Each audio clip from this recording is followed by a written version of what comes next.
শুনছো? শুনছি গো, শুনছি। বলে যা। গল্পটা কেমন লাগছে? মন্দ না। একদিকে রুদ্র স্বামী আর অন্যদিকে গোসাই বাবু বড় ছেলে। পরকীয়া প্রেমে সারিয়া। তুমি কি বললে একটা মনের গল্প বলবে? এটা তো মনের গল্প হচ্ছে না, কিন্তু অবশ্য ভাবগম্ভীর হয়ে উঠছে।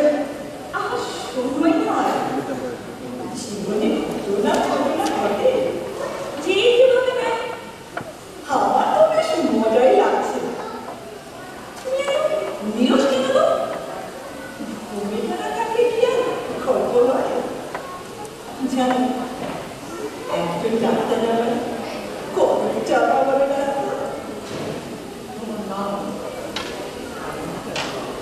তোমার নাম কোনো চাপা নয়? না, তবে ঠিক যে কি নাম ছিল সেটাই ভুলে গেছি। তা যিনি তোমার কোনো চাপার নাম দিয়েছিলেন তিনি কে? শশী গো, শশী, ডাক্তার শশী, দাদার বন্ধু।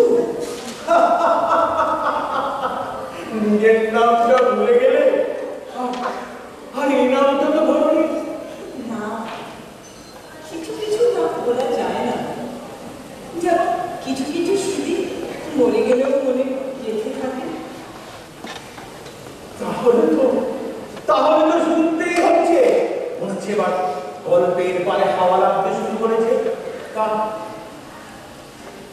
তোমার শশী ডাক্তারের বয়স কত ছিল? বললো না দাদার বন্ধু, দাদার বয়সই হবে। দাদার একমাত্র অন্তরঙ্গ বন্ধু। শশী শেখর আমাদের বাড়িতে তাই আসে। আরে শরীরে তো আসবে রে।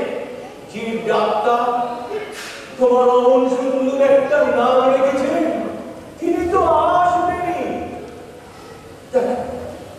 এবার বলো তোমার শশী ডাক্তারের কথা।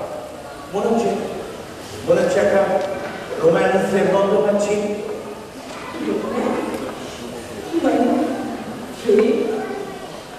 ভালোবাসা কি জানো, সেটা ঠিক ছিল না।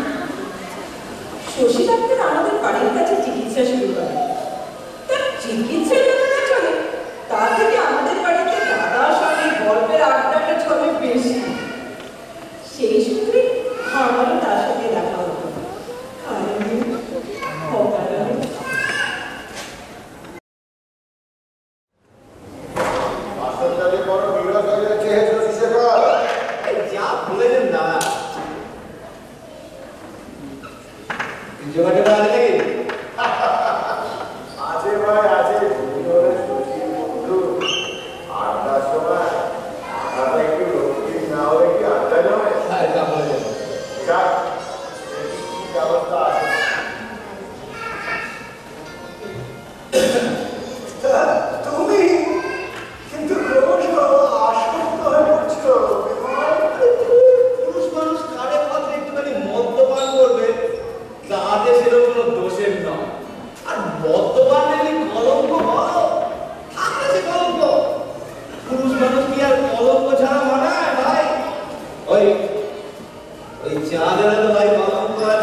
আমি দেবো, হ্যাঁ, কেউ কম নয়, কেউ বেশি নয়।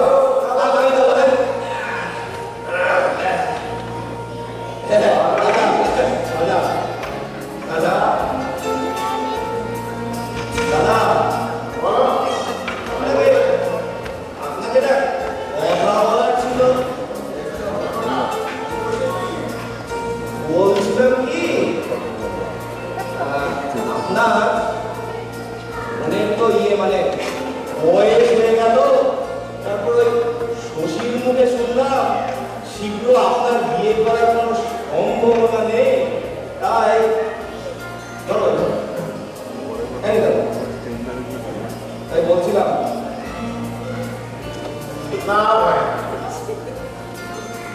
ও বন্ধই আমার ভালো লাগে না। তাছাড়া বিয়ে আমি করবো না।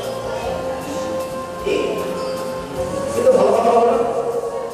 আরে বিয়ে না করা পুরুষ মানুষের দুর্বলতা,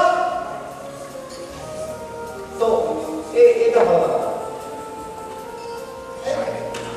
আমি একটা কথা বলি, আমরা ডাক্তাররা বলি এই বিয়ে হচ্ছে পুরুষ আর নারীর মেহের বন্ধন। আরে এই বন্ধন থেকে তো জীবনের প্রভাব। তা নারী কি পুরুষ সকলেরই উচিত প্রকৃতি ধর্মকে মেনে চলা। তাই বলি ভাইয়া, তুমি একটা বিয়েই করে ভালো, তাহলে পরে আবার দুর্গতি আসবে। না হে শ্বশুরশেখর, প্রকৃতি ধর্ম পালন করার জন্য তোমরা তো আছোই।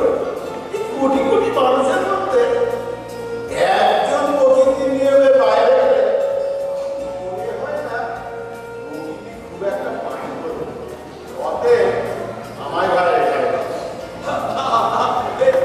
অখণ্ড যুক্তি দিয়ে দাদা আপনি তো ছাড় পেয়ে গেলেন। কিন্তু একবারে কি ভেবে দেখেছেন আপনার ঘরে একটি সুন্দরী বোন আছে, তার কথা কি একবার ভেবেছেন? আচ্ছা, তার প্রতি কি অন্যায় হচ্ছে না? হ্যাঁ, আর আর এক সংসারে দুই অবিবাহিত ভাই বোন থাকলে সমাজে কি বলবে? আচ্ছা, আপনার বন্ধু সুন্দর, যে দেখবে তারই পছন্দ হয়।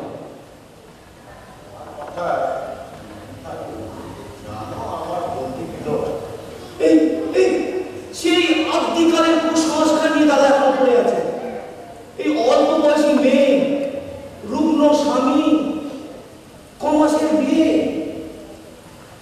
স্বামী মারা গেছে আর মেয়েটার জীবন ধুধু করছে, মরুভূমির মতন হয়ে যাবে। আরে আজকাল তো বিধবা বিবাহ হচ্ছে ভাই, আর না হওয়াটাই আমি মনে করি অপরাধ। এই কুসংস্কারের বোঝ আপনি এই অল্প বয়সী মেয়ের উপর চাপিয়ে দিলে আমি কিন্তু একদম ঘোর বিরোধী।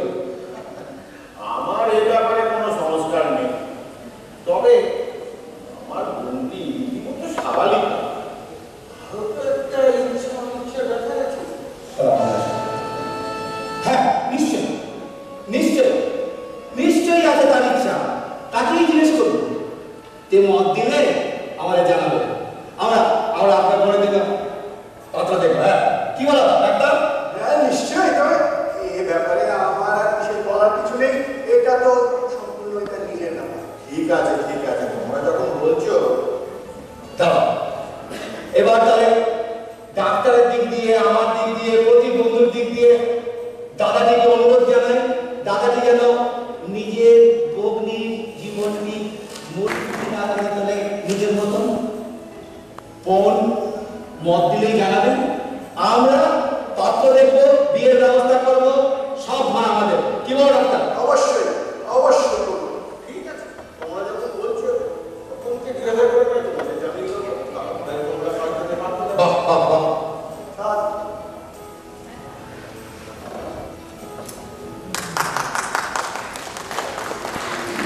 সব শুনছো তো? হ্যাঁ, শুনবো না কেন? তবে তোমার শ্বশুরশেখর যেন কেমন মনে হচ্ছে ভিজে রাখি নয় তো? আহা, এমন করে বলো না। মানুষটি একটু কম কথা বলে, সেটি তার প্রকৃতি। হ্যাঁ, তাই তো। এই নিশ্চুপ প্রকৃতির মানুষগুলোকে নিয়ে বেশি হয়। তবে তুমিও কিছু কম জমা শ্বশুরশেখরের জন্য তোমার আহারটা যেন একটু বেশি। আগে সবটা শোনো। তখন বর্ষার দিন, আমার মূল বৃষ্টিতে ভিজতে খুব ভালো লাগে। আর ভিজে গিয়ে এলো ধুম জ্বর।